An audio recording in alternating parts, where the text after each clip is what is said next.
Everybody, welcome to today's webinar. We appreciate you being here, and we're excited that you're here. My name's McKay Allen. I'm the content manager at Log My Calls. We're a call tracking and call analytics solution. We work with a lot of businesses across the U.S. and Canada to help them track which campaigns, which ads, which keywords, etc. are generating phone calls, and how good or not good those phone calls and the leads they generate might be. And we have this webinar series once a week, at least. We're really devoted to producing really good content and having really good marketing experts on our webinar series, and we're really, really excited that Chris has agreed to join us today. The title of today's webinar is Conversion Optimization, More Leads, More Sales, and More Profit. Who doesn't need all of those three things? More leads, more sales, and more profit. And so we're excited that Chris is here, and we're excited that you're here. A couple of house cleaning items, and then I'll briefly introduce Chris and turn it over to him. First, the webinar is being recorded, and so it will be available after the fact if you want to share it with your friends, your family, your loved ones, your pets. Please feel free to do so. We'll make that recording available to you this afternoon as quickly as we can. And then secondly, if you have questions, and we encourage you to ask questions during the webinar today, just type those into the little question bar, and I will relay those to Chris at the conclusion. So ask questions throughout, and then at the end, I'll read those questions to Chris, and he'll answer those. So I do want to give Chris a brief and well-deserved introduction here. Chris is the co-founder and CEO of Wider Funnel Marketing Optimization. They really are the leading experts in conversion optimization. They help clients increase conversion rates for a wide variety of industries. So if you have a landing page, maybe it's giving away a piece of content, or perhaps it's on the other end of the spectrum, it's an e-commerce platform of some sort, and you're actually selling products on your site. A few percentage points increase in conversion rate makes a substantial difference in terms of revenue, and that's what Chris's team does. They're based in Vancouver. They seem like great, nice people, too, which is fantastic. So, and Chris's, I've seen a little bit of Chris's presentation, and it's excellent. So with that, I do want to turn it over to Chris and see if I may. I wanted to make sure I introduced you adequately. He's also spoken at like 1,000 different events. I didn't even want to list them all. So maybe Chris will want to list the ones that are most important. Oh, that's great. Thanks, McKay. And you know what? I got kicked off the webinar there just for a moment, so I wonder if you can just give me screen sharing again. Yeah, that would be helpful, wouldn't it? Yeah, I'll make you. There we go. Perfect. Sometimes GoToWebinar it kicks people out for no good reason. So, all right, perfect. We can see your screen, Chris. Yeah, you're good. So go ahead whenever you're ready, sir. Perfect. Thanks, McKay. And it's yeah, great to be here, and thanks for the invitation. Yeah, we've been having a lot of fun since 2007 doing conversion optimization, just running tons of tests on high traffic websites. So that's what we do. And that was a great introduction. I appreciate that. And also mention that we just released my new book by Wiley called You Should Test That. And you can actually get a free chapter if you go to youshouldtestthat.com. So you'll want to go ahead and do that afterward. Now, what we're going to talk about today is how to get better results from your website with conversion optimization.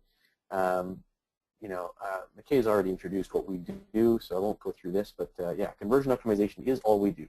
All we do is test to find out what actually works better, and we're creating a database of thousands of test results to learn and find the principles of what actually works, more than just finding tips and tricks and tactics. You know, we're not going to tell you that green buttons always work better, because they don't.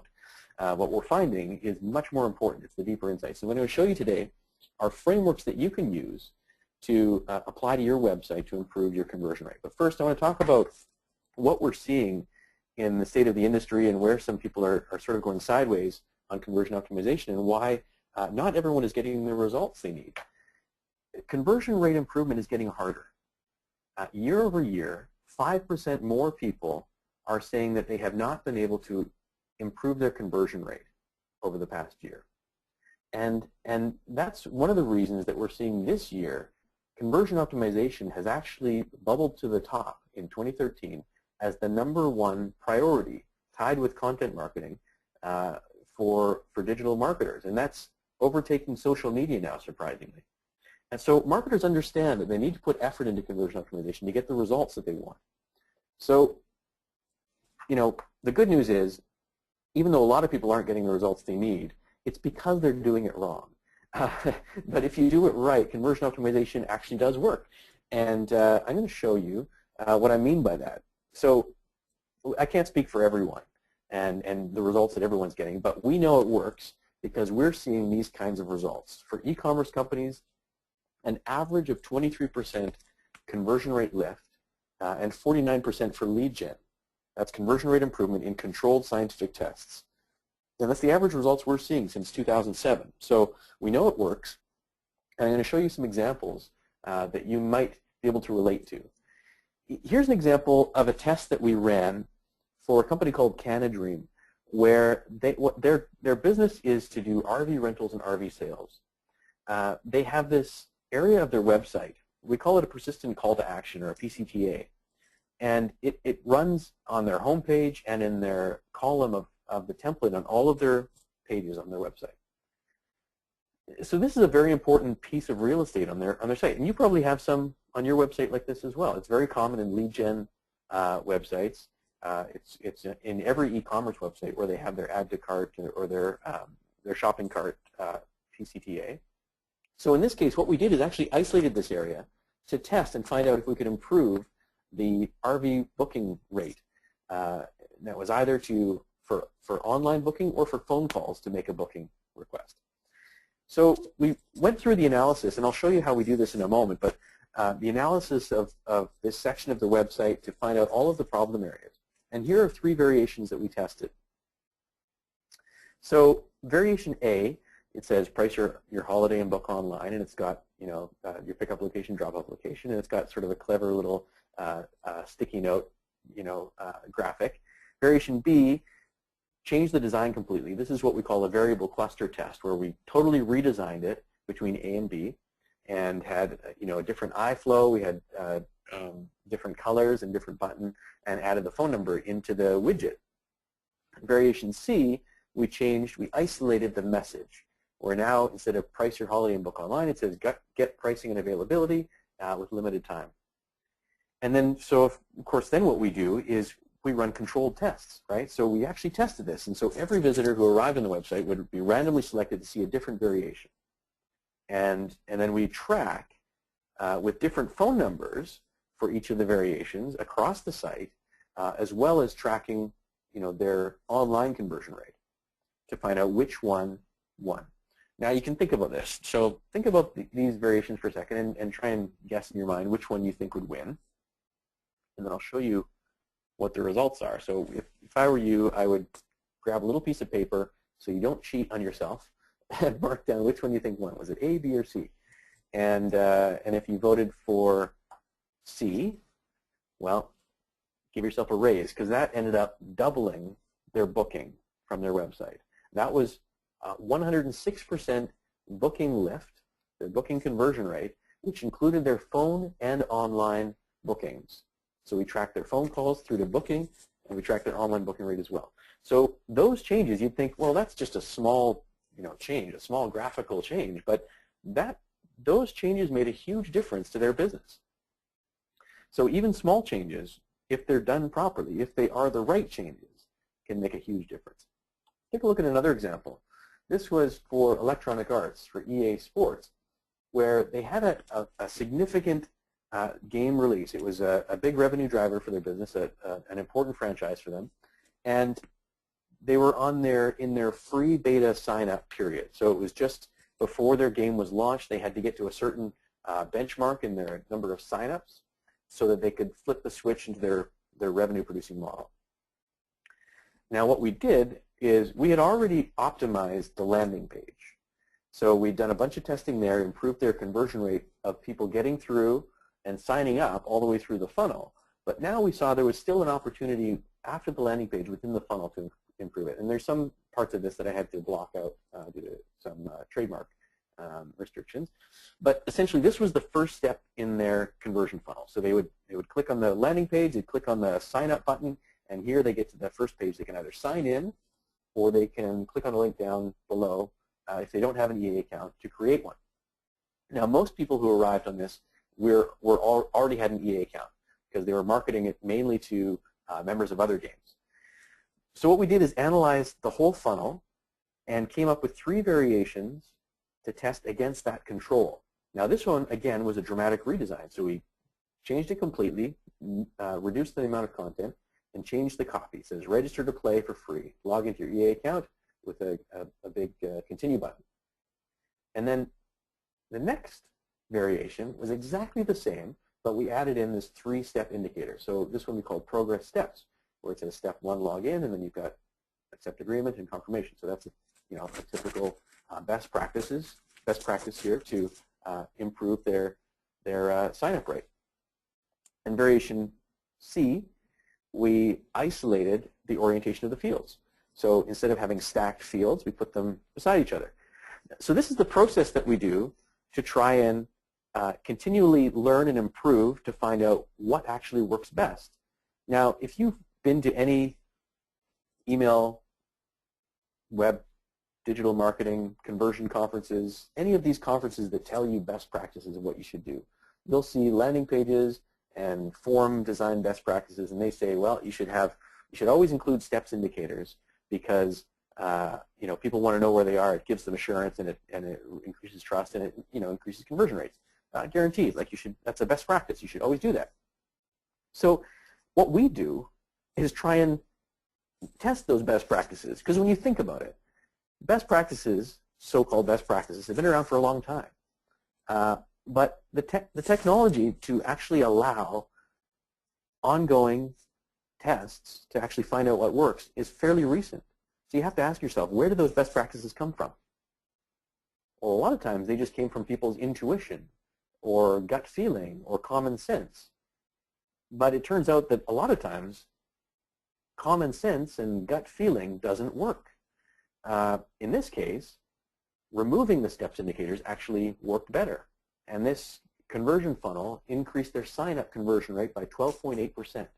Now, when you think about it, a 12.8% increase, well, that's significant.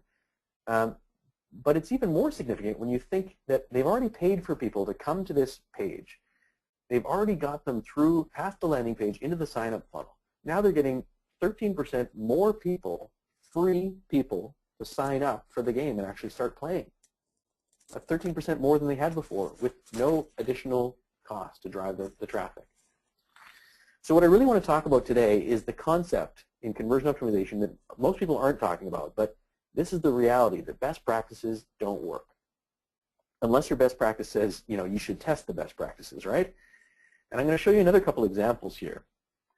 Here's another one that e-commerce websites will be very familiar with, where there's a lot of advice that if you're selling online and you've got these secure symbols, you should put them as prominently as possible on your website. You should put them in the header. You should put them on your checkout area, your persistent call to action.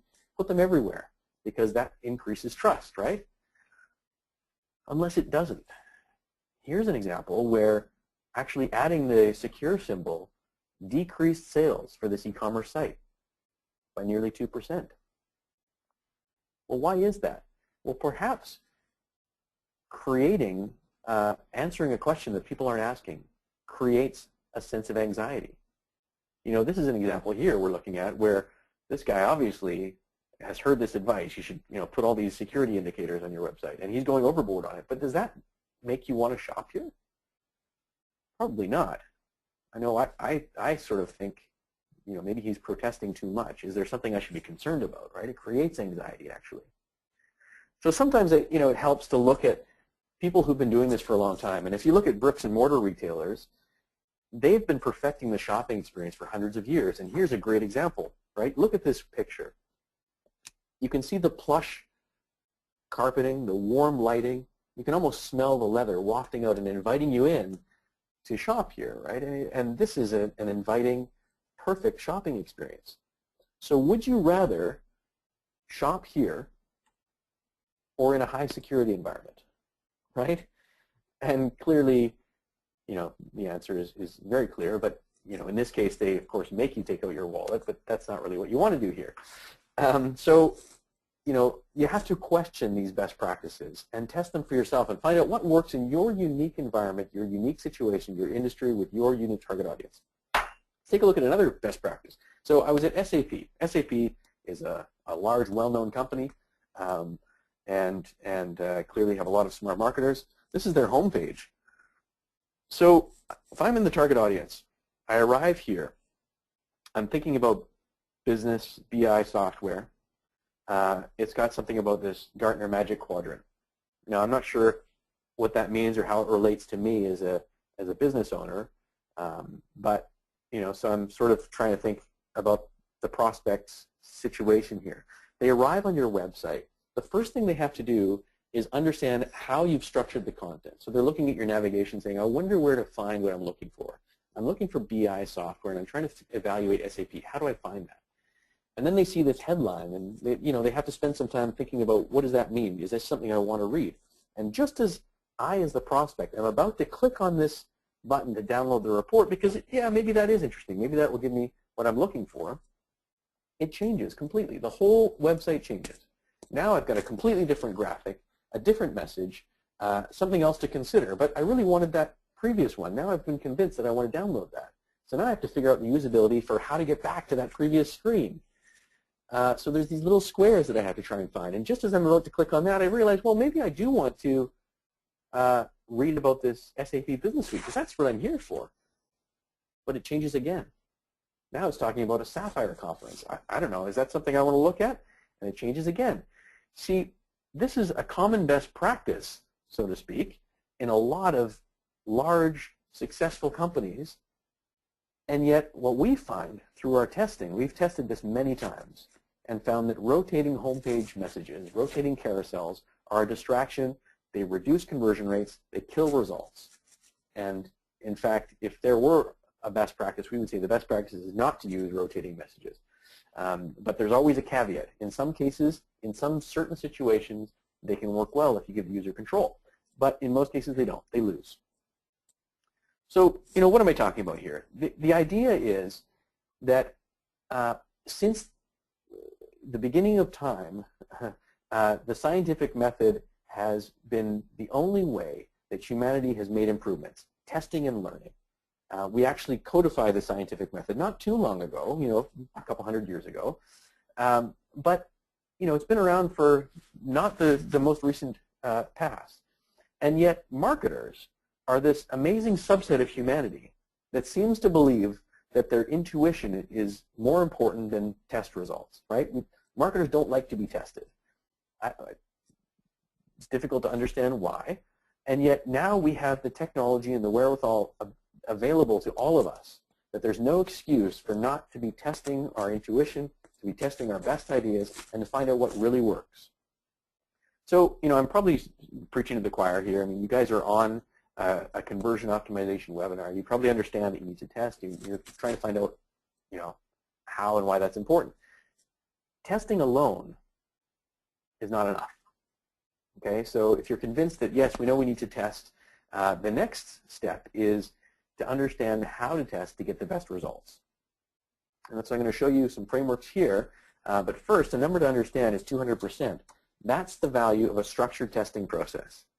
And so this is a tip that what you need to do is to work first on developing the structured process that you can follow and commit to, that you know is proven and can get you the results. I didn't just make up that number, by the way. This is something that eConsultancy did, a study where they looked at companies that are doing conversion optimization. And what they found is that those who reported having a structured approach to improving conversion rates were twice as likely to also report large increases in sales. So that structured approach gives you a 200% chance of getting large increases in sales from your conversion optimization program. And of course, at Wider Funnel, we've developed our own structured process over the past 6 years that we found works the best for us to get results. It's a two-phase process, and I'll show you some of the key components of this, some of the frameworks that we use. And we worked through this with all of our ongoing retainer clients to get results over the long term and make sure that they're getting immediate ROI from the program. So I'm going to show you a framework that you can apply to your business now. And the reason I show you this screen is to show you that regardless of the industry you're in, if you're in B2B or B2C, e-commerce, lead gen, affiliate marketing, subscription, whatever it is, chances are we're working in your industry and we've tested it in this industry. These are just some of the clients we work with. And these frameworks work. So you can apply it to your business as well. So I'm going to talk about strategic conversion optimization, which includes strategy and the execution of getting great results. And it's a two-phased approach. So phase one is to create a plan for conversion optimization, and that's what prioritizes where you should test. And phase two is that continuous iterative testing to always get improved results from your website. So we'll talk through an example of how we did this with a company you may be familiar with, ironmountain.com. Now, they've been around for many years, a trusted company. They came to Wider Funnel a few years ago. In fact, we have a 3-year track record of working with them. And they came with 17,000 plus web pages on their website, plus landing pages that were run separately outside of the website. And the first thing they needed was to understand, how do we make sense of all of this activity? There's so many pages to look at. How do we approach this optimization? We know we need to get more leads from our website. We know we need more phone calls and more form fills and more quote requests and more inquiries about the products. But where do we start? A lot of times what's happening is marketers don't understand that it's more than just the landing page. There are also other pages throughout the website that need to be optimized. There are persuasional pages, which is the landing page area. This is where people enter the website and need to understand why they should stick. Why is this website the right one for them? It's going to give them the information they need. There's also informational pages. They're the interior pages that give them the information they need to make that informed decision and move through to the transaction. And then the transactional conversion pages is where they're actually filling in the form, right? Where they're requesting a quote, where they're buying a product, or where they're picking up the phone and calling that 800 number to place an order or to request information. That's the transactional end. But a lot of times people are just focused on landing pages. They're thinking about it as landing page optimization. But that's just a sliver of the opportunity there. And here we're finding that we can often get even better results by thinking about the product category pages, thinking about the interior informational pages, and of course the transactional end. So what I'm going to show you are 2 frameworks you can use to improve your results. One is a framework that we've developed for how to prioritize where to test. And this is very important because often people when they spend too much time on low priority pages, they can either get poor results or not see the business impact, and they can squander the momentum they have in the organization and lose that ability to actually continue testing. So the first framework I'm going to show you is a pie prioritization framework. This is how to prioritize all of the opportunities for testing and improvement. And it's based on 3 factors. You want to look at the potential, the importance, and the ease. Potential is the potential for improvement. Importance is the importance to the business of that page, and the ease is the ease of implementation. So the potential, we look at heuristic analysis, basically an expert analysis of the website, using voice of customer data and looking at web analytics. The importance of each page is based mainly on traffic volume and cost, and how it's contributing revenue to the company. And then we'll look at ease of implementation. That includes both technical ease, so is this page going to be challenging technically, and political ease, right? So often, the home page may bump down the list because everyone has a finger in the home page pie, so to speak. And then we actually will end up putting together a chart like this. So you can do this where if you put together all of the opportunities for improvement on your website and rank them by potential importance and ease, and then take an average, you can actually have a rating. And this creates some objectivity to what's often a subjective exercise where people sort of will arm wrestle over which page they think is more important. But this will allow you to have some sort of metrics attached to where to actually prioritize effort and opportunity. And then simply go through that list and test new ideas for each one. And then as you go through, you'll be collecting more data and finding out which ones have, conversion rate elasticity, which pages are actually going to respond to changes, and then keep shuffling this prioritization. And then for each test, we've developed a 7-step testing cycle that you can adopt if you'd like. And I'll show you how this works to make sure that there's a consistent experience for every test and there's quality control. And the order of these steps is very important. So we start with a lift analysis. And the lift analysis is a framework that we've developed, I'm going to show you, for how to analyze pages and create hypotheses. So that we then take all of the points, which are essentially problems on the website or on the page, and convert them into hypotheses. And these are things that can be tested. And then for each of those tests, we consolidate these hypotheses into the test design document. That's the test plan. We call it the funnel experiment map. And that includes the test strategy, the wireframes, all of the variations that we're going to test. Now you notice we haven't even talked about a designer or copywriter yet. And that's because in a strategy-led conversion plan, the design follows the strategy. So whereas a lot of people are just saying that, throw a designer in the room and come up with a bunch of variations, we find better results by our conversion strategists thinking about the user experience and developing marketing and strategy-led variation. And then the design and copy will flesh out that conversion strategy. And then, of course, there's technical installation, launching the experiment, and one of the most important steps that's neglected often is the results analysis. So monitoring the results on a daily basis, making tactical moves, and then analyzing those results in the end can actually create even better hypotheses to feed into the next round. And often we're seeing better results on our second, third, and fourth round on a page because it's based on learning from real customers and what's actually working. So let's drill down a little bit into the lift analysis, and I'll show you. Some of you may have seen this. It's getting very popular in conversion optimization circles. And this is the model that we use for identifying problems on web pages and categorizing them and helping to think through the user experience.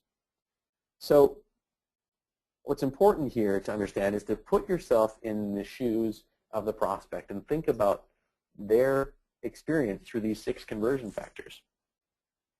So the first of the 6 is a value proposition, and that's a lot of people have different definitions for value proposition. You probably have one of your own, but I like to think of it as an equation that goes on between the perceived costs and perceived benefits of taking action. And it's important to understand that it's perceived, and that every prospect will have a different perception of your value proposition. They'll interpret your features and your message and your brand differently. And so testing allows you, of course, to understand which ones they'll respond to. And then all of the other factors either enhance or detract from that value proposition. The relevance of the presentation includes the relevance to the source media and the relevance to that prospect's needs. The clarity of the presentation, right? The clarity of the eye flow and the imagery and the copywriting. The call to action is all important. The anxiety is anything that detracts, creates uncertainty in the prospect's mind, right? We think about those security indicators. They can create anxiety instead of actually creating trust. Distraction is anything that redirects attention from the primary message and the primary call to action. And then urgency is, why should I act now? And you can actually test in all 6 of these factors to maximize conversion rate. So there's a lot more information about this, and just briefly breezing through it, you can Google wider funnel lift, and there's a lot more you'll find out about it after the webinar. But let's take a look at an example of how we did that for Iron Mountain. And you may be able to recognize some of the points that we'll identify here. So this is one of their landing pages they came to us with. Typical landing page, and so think about it for a moment. Take a look at it and think how you would improve this if you were responsible for improving their results. And I'll show you what we identified. Some of the factors anyway here. So you can see there's some distraction. There's multiple products mentioned in the copy, without detail about the product. The headline doesn't say backup, even though that's where the majority of the prospects were coming from. That's the majority of their keywords, and that's what people were thinking when they referenced this product. The image doesn't necessarily reinforce the backup message directly. It's sort of using, you know, a related image, but it doesn't talk about actual backups. Large header graphic. It's pushing the main content down below the fold. The contact us doesn't contain benefits. The copy layout has some strange indenting which disrupts the eye flow, and that we found can make an impact on conversions.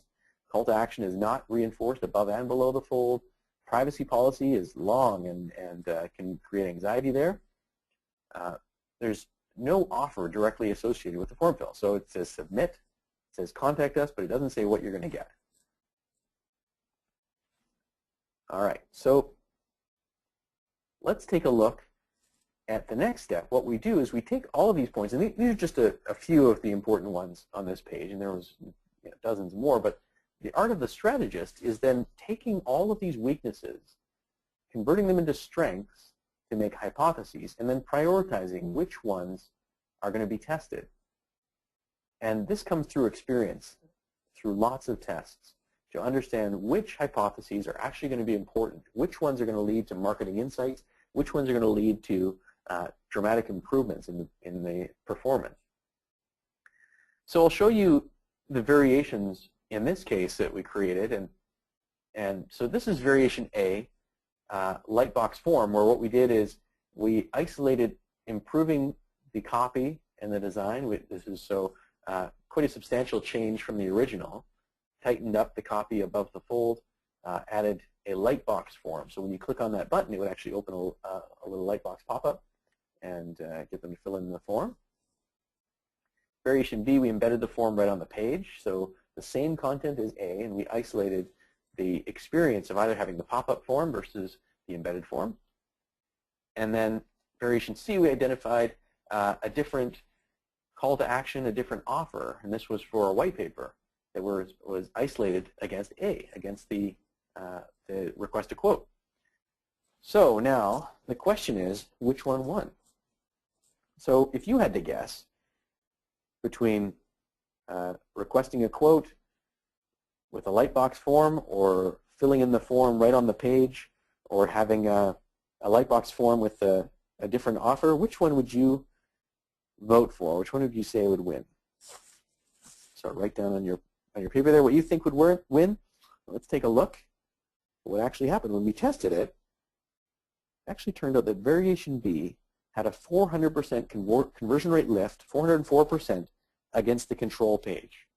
Now we had, of course, made some dramatic changes in it. We rewrote the copy, changed the form design, changed the button, and it turned out that this one was the best performer out of all of them. So now they'd learned some additional things as well. It turns out that for this type of a form, for this length of a form, for these number of fields, and in this situation, the embedded form worked better than the lightbox, and worked dramatically better than the control. Now the control page had an embedded form as well, so that was interesting to see that directly against the control, that design and copy improvement actually had a 400% increase in lead generation. So, and then another step in Iron Mountain's process that's very important, especially for larger organizations that are doing this, is knowledge distribution, right? And this is a key, because often what happens is tests will be run in one area of the organization and will be lost, or will be held within the people, the employees that are there. And so what's important is to codify this knowledge and create what we call the insight playbook for that company. And so we'll consolidate all of the test results, and what you can do, and what really helps to create credibility and momentum for your conversion optimization program, is to run internal webinars like we're doing right now, but run it within the organization to share and distribute all of that knowledge, and then keep it in one place so that it becomes a briefing document for future agencies and future internal designers. When they're creating pages, they're not making the same mistakes that you've made before, right? And you have that knowledge kept within the organization. So, we've talked about some frameworks you can use, and you can use the lift model to analyze your pages. You can use the pie to prioritize. That's a couple of the frameworks, and make sure that you distribute that knowledge and keep it within the organization.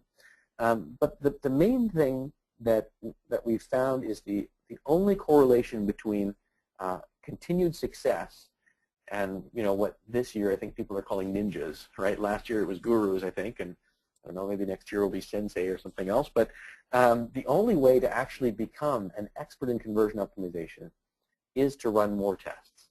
It's all about gaining experience with testing, understanding what really works through testing, not just accepting best practices, but finding out what really works. So I'll leave you with one more question before we end, because apparently every marketing webinar needs a cat.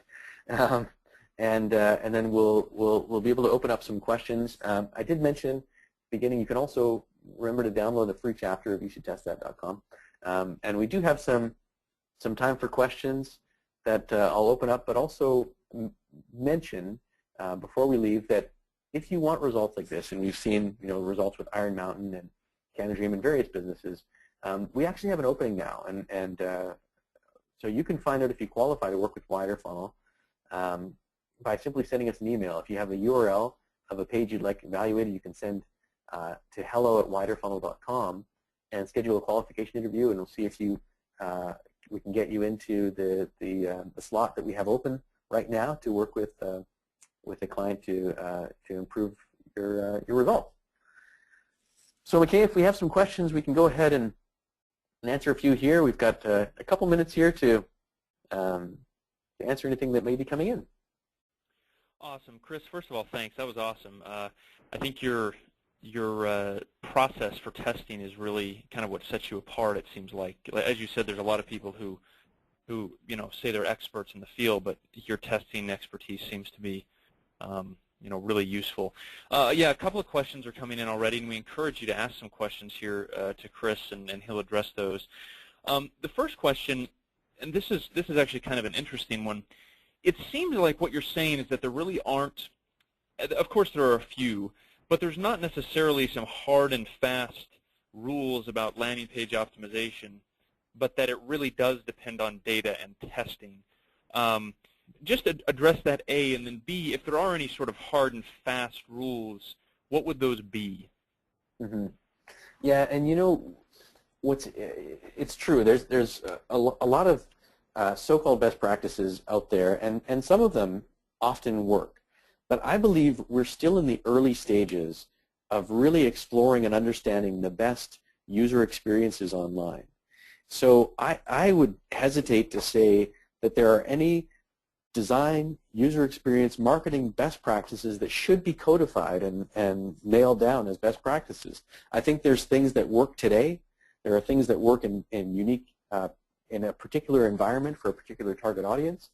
And there are certainly principles. And so that's why we've developed things like frameworks like the lift model to think more principle-based in thinking through that unique user's experience and how they're interpreting things like the value proposition, the relevance, the clarity, the anxiety. And what that does is that actually helps you to understand what should be the best practices for this particular situation, rather than trying to generalize and saying, orange buttons always work, or you should always have 2 columns or 3 column websites, or you should always have, responsive web design, or big bold phone numbers in the header, or timeout, countdown timers. All of these tactics will work in some situations, but won't work in others.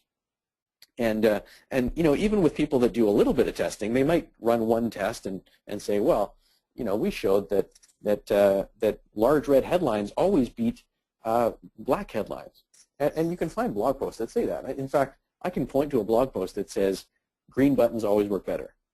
And there's another blog post, though, that says red buttons beat green. So which one's true? Well, if they've tested them, they've only tested them in one environment. So that may be a long answer to a short question, but really the best principle is to think about scientific marketing as a process for making marketing decisions and business decisions rather than looking for tips and tricks. That's great advice. Address the rotating banners thing, because as you said, a lot of sites, I mean tons of sites. Our site, for example, logmycalls.com, we have a couple of banners that it rotates between. Talk about some of the specific data that you found that indicates that it distracts and it doesn't work very well. Yeah, we've ran that test in several different environments for e-commerce and B2B, and it's interesting. You know, it's rarely one. There are some situations where an animation can work, but the actual rotating offer carousel between different messages, it just doesn't convert. And when you think about the user's perspective, it makes sense really, because they're there to try and find a solution for their problem, whereas the marketer, the business owner, is trying to solve their problem of communicating the message they think is important. But those are sometimes conflicting goals, right? You're trying to communicate your latest, event or product you're trying to clear out of the warehouse or the new offering you've got, but they may be there for a completely different reason. So what's much more effective is to try and think about their perspective and think of all of the prospects that are coming to this page, how many are looking for this message and how many are looking for some other message, and how do we show them the breadth of the products and services and messages that would be right for them so they can find the one that's right for them. And usually that rotating carousel is the worst way of doing that, because really what it's doing is saying, okay, here's a message, now here's another message, now here's another message, rather than saying here are all of the menu of options and one of them will be right for you. So that's kind of a hint into what we've seen win, is different experiences that actually show the breadth of products and services rather than emphasizing the one hero shot at a time. That's great, and the interesting thing is, as you said, you've tested it in a lot of environments and have tested it thoroughly. So it's not just, as you said, it's not just your opinion. You know what I mean? Yeah. And that's critical. The other question, and this is a good one as well, you mentioned a couple of slides ago about the sort of internal pages of the site. It seems like those pages, we focus, I guess the question is this, do we focus too much on landing pages and maybe not enough on holding the other pages in our site accountable for converting, for lack of a better term? It seems like there's some optimization that could be done on most people's How It Works page and other pages like that. Mm-hmm. All yeah. And there's often so much attention paid to landing pages that they may not be the best opportunity for improvement because they've already had all kinds of people trying to improve them. And we've really found a niche in optimizing category pages, optimizing product pages, optimizing persistent calls to action, and found that they are neglected in many cases. Of course, we still do a lot of landing page tests and a lot of homepage tests, but those in informational interior pages are very important to the business, and that's where people are consuming information. And often we find they have too much content on them. They're distracting, and they're just not laid out well. The iFlow is terrible, and the calls to action are confusing, and all kinds of problems and people just think of them as throwaway pages, like that's just for the CMS to populate with content. But they're important for people's decision making. Good stuff. Chris, I want to see if you have any sort of last words of wisdom before we conclude, and then we'll wrap it up. So any final thoughts from you before we end today? Well, I think I've covered most of the principles that we've got, but I encourage anyone, if they're looking for more information or just want to learn more and follow what's happening. We always have new articles and new thoughts and new research that's coming out on our blog as well. It's widerfunnel.com/blog, and if you subscribe to that, of course, we've got the articles that come out there, and that's where I'm posting on a fairly regular basis on all of the stuff that we're learning and coming up with and new tested best practices. So, but yeah, I really appreciate the invitation, McKay, and I look forward to continuing and hoping to do this again. Great. Chris, thank you very much. We appreciate it. Thanks for taking the time. Everybody, thank you for taking the time out of your day to come. We know it's busy, especially this time of year. We want to remind you of two things. First, the webinar recording will be available on logmycalls.com. You'll get an email about that probably tomorrow morning as to where to find that exactly. But in the meantime, just go to logmycalls.com. Right in the middle of the page, at the bottom of your screen, you're going to see a link that says Webinar Series. And click on that. You'll see our past webinars, and then that's where this recording will be as well. So with that, everybody, thanks for coming. Chris, we appreciate your time, sir. Everybody, have a wonderful afternoon.